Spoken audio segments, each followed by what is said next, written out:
heart and work out there. So this great institution, Heartfulness Foundation, is an example of this. It will fasten on to somebody, Daji, and will work out here. And what works out is a result of that great holy thought which has been derived from the infinite consciousness. No human being creates all this. In the infinite consciousness, which you call God or whatever name, all these thoughts are remaining there, which is the cosmic internet server in which all our thoughts getting constantly uploaded now, and anybody from anywhere at any time can download it from there, provided he has the password. The password is the mantra which the Guru gives you. Use that password, download happily from the internet. There is infinite broadband connectivity 24/7. Thank you.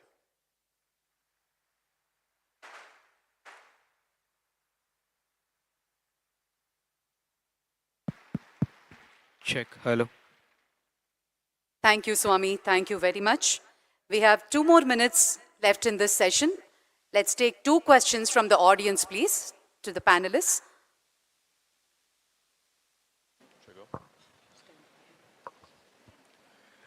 Namaste, everyone. First of all, before I ask my question, I just wanted to say from the bottom of my heart, thank you to everyone for being here. Thank you to the spiritual leaders for sharing your wisdom on the stage. Thank you, Daji. Thank you, Heartfulness. I actually had a question for Gobal Das ji. My name is Aryan Arora. I'm an actor and singer from New York, and I wanted to ask a question in regards to social media and inner peace. Now, in this day and age of social media, there's always negative and positive sides of it, right? And we're all trying to find that inner peace within ourselves, but social media has become a medium to spread spirituality throughout the world, to spread this wisdom to everybody, especially the youth. But at the same time, social media tends to give a ride to your ego at times.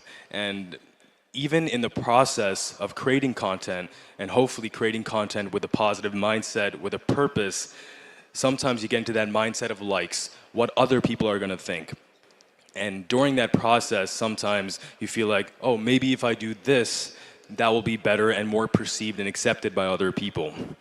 And I wanted to get your understanding and take on this. How do you believe we can tackle this new day and age of technology? How can we tackle social media, use it to our benefit and the benefit for everybody in this world so we can all obtain inner peace? Thank you. Thank you very much.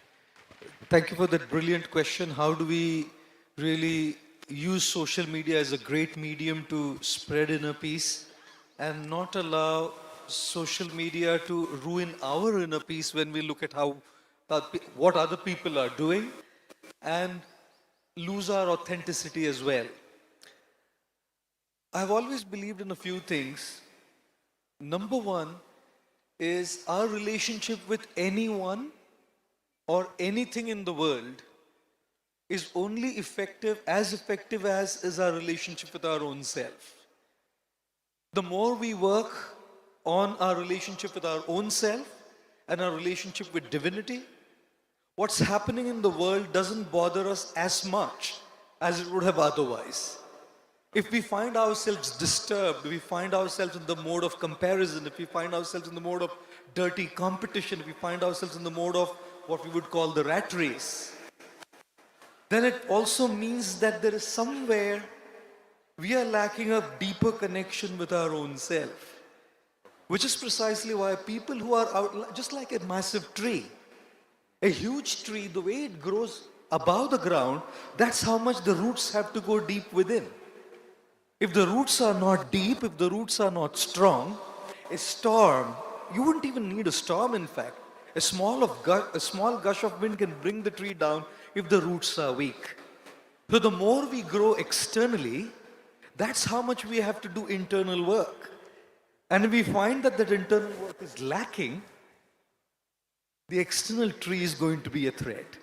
So number one, I feel it's critical and very crucial and important that we have a spiritual practice, a sadhana on a daily basis where we make connection with our own self and we make connection with divinity. Because when that relationship is in place, then the external elements cannot threaten us as much as they would have otherwise. Right? Number two is when we are talking about social media today is one of the most powerful mediums to communicate, express, and spread what we need to spread. We can spread negativity, we can spread gossip, we can spread hatred, we can spread love, we can spread divinity, we can spread peace, we can spread spirituality. It's a powerful tool. The issue is when instead of using it as a tool, we become a tool. And that's why living in awareness is very important. Moderation is very important. Discipline is very important. If we don't have these, we're going to be consumed by the wave. If we don't want to be consumed by the wave, discipline, moderation, intent behind the content is also very critical. People are just producing so much content, but where's the intent? If the intent is missing, we're going to be carried away by the wave. So discipline, moderation, intent behind the content are also very critical to stay in proper alignment so that we don't get carried away. And comparison has its own value. When we look at what others are doing, we can seek inspiration to follow our aspiration. The problem is we don't seek inspiration. We look at others and we either try to copy, we try to feel superiority complex that we are better than them, or we feel inferiority complex that we are probably lacking something. Maybe if we do this, we will also be like them. Right? But comparison has tremendous value. Today we have so many spiritual leaders here. Each one of them in their own way have something incredible to offer. If we are looking at it that way, we're going to say, wow, I've learned so much from each one of them and I feel enriched and nourished. Inspiration to follow my own aspiration. So I can look at so many content creators on social media, seek inspiration from their qualities, seek inspiration from their ideas, seek inspiration from their fundamentals, then to work on my own journey and what I'm myself doing. And usually I say this just to end my answer. I would like to say that, back in the day when people would fast, there would be religious and spiritual fasts. The driver who brought me here has been fasting now, ending for Easter and Good Friday. He said he's holding a 40 days fast, 1 meal a day. In the modern day and age today, when we are looking at a spiritual fast, I think a spiritual fast should be a fast from social media, a fast from smartphones, a fast from Google. And if we do all of that, probably God will come down and say, it's okay, my son, please take it easy. I'm feeling heartbroken seeing your determination. So thank you very much for that. Thank you so much, Guru Gopal Das ji. Thank you. One last question, please. Yeah. First of all, I would like to thank all the religious leaders and gurus for blessing us with your knowledge and wisdom. My name is Himanshu, and I'm a lawyer and an influencer. So my question is from Shri Atmapriyananda ji. So I wanted to ask, whenever there is a philosophical discussion going on, people are often unaware or, a little confused about their faith and beliefs. So I wanted to know, can you give us 2 tips which can help us to bring inner peace? 2 tips for inner peace. Do you want peace? Yes, I do. I think everyone does. Then you will change. I have seen friends who are looking for peace, Yes, looking for meditation. One Yes. of my friends, a very successful person, IIT and IIM, both beginning with I, unfortunately. He said, I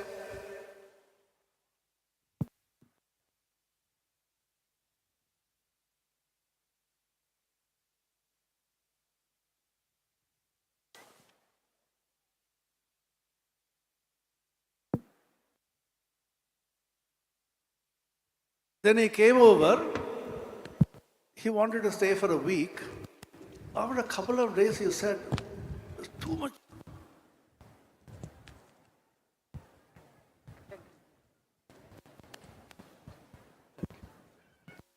He said, "There's too much of silence here. Just I want to go out for some time and come back." "Where do you want to?" "I don't know." He came back after a couple of hours. I asked him. He said, "I went to the Howrah station. So much of noise. Trains are coming and going. People are moving around. I stood there. Said, great peace I found because this is too much for me." So, what kind of peace you need, you should first decide. Just like our the previous speaker said, if you are put in a corner, you will not be able to take it. We want peace, but we actually crave for company, crave for recognition.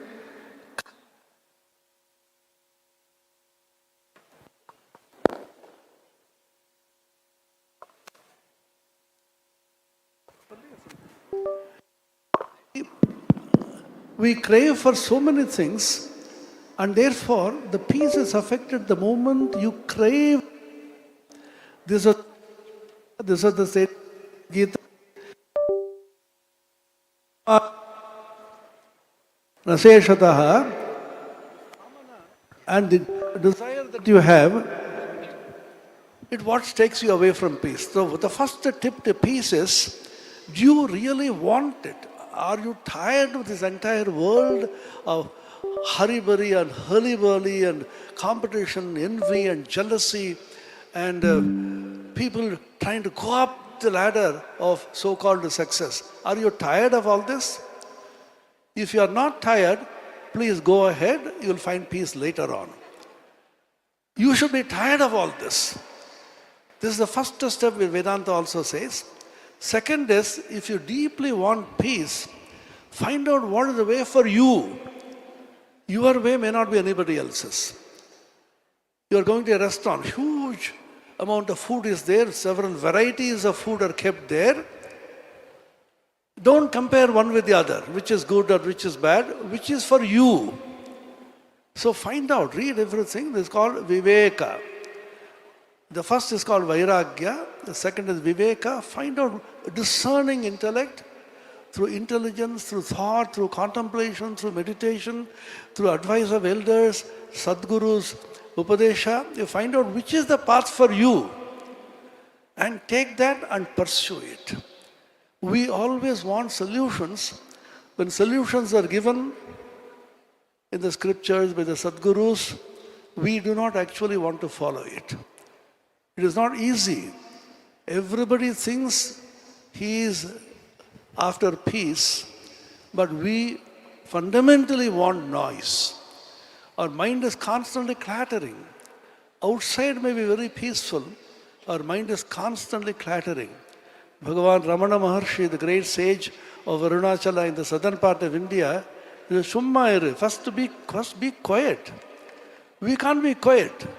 Even can you sit straight quietly for half hour?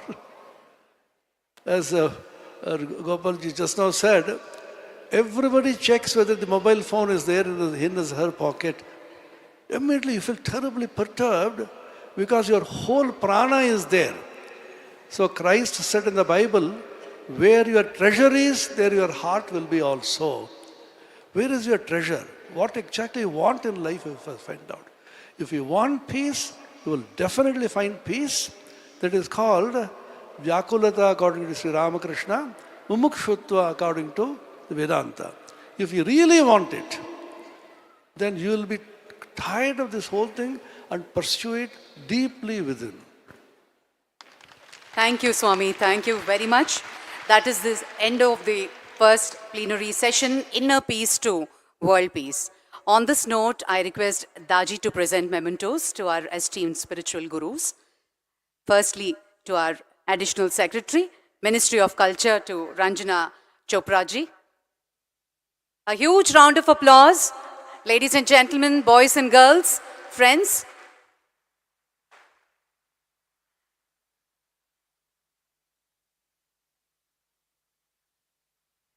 to Shri Gaur Gopal Das ji,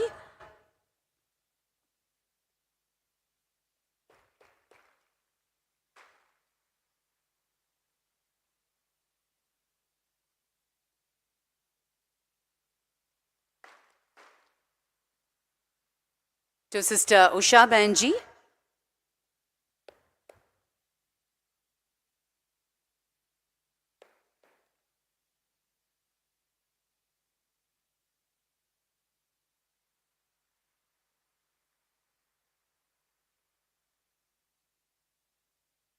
to Sri G.S. Swamiji,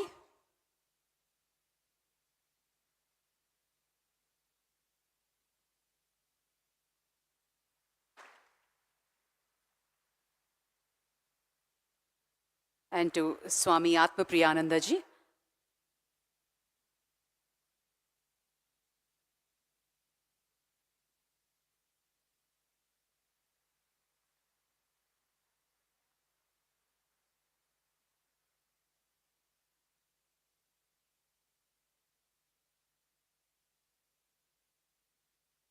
Thank you, Daji.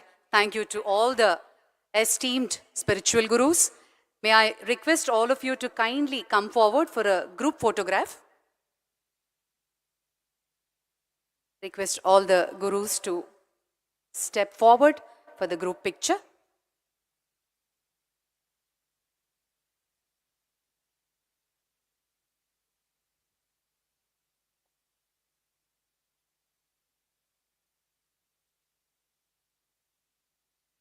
Ladies and gentlemen, Global Spirituality Mahotsav, the main plenary session, Inner Peace to World Peace.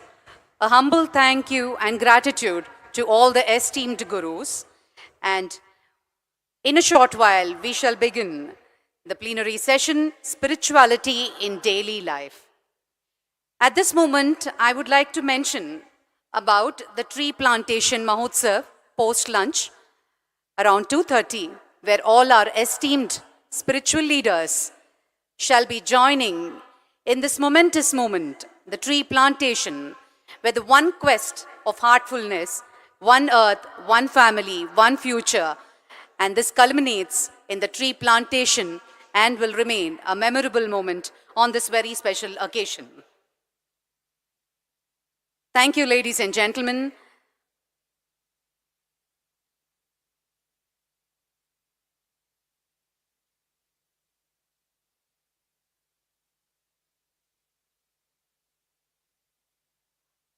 I also take this time to warmly invite you all an osmosis of learning and interaction to the wisdom sessions on the ground floor of all satellites around the meditation hall. There are 5 wisdom cohorts and tracks. Kindly look out around and you will see the locations: Work Satellite N3, Youth N4, Nature S4, Health S3, Deepening Spirituality S2, and Key Topics S1. We will begin the session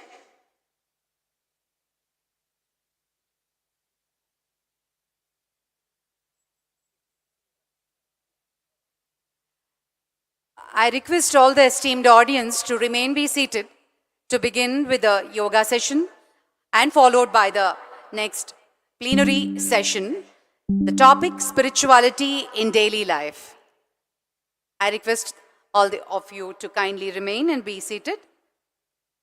Highly distinguished speakers and experts from diverse walks of life will offer their immense experience and insights on topics that may help us with the theme of the event towards connection and peace. Ladies and gentlemen, we have a quick yoga session.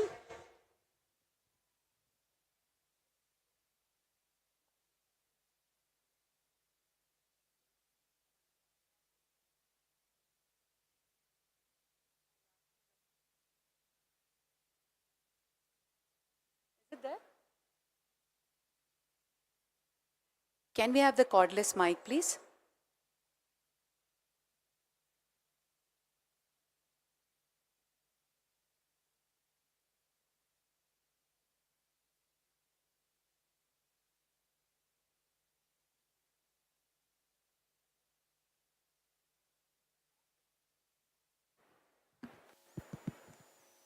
Hello.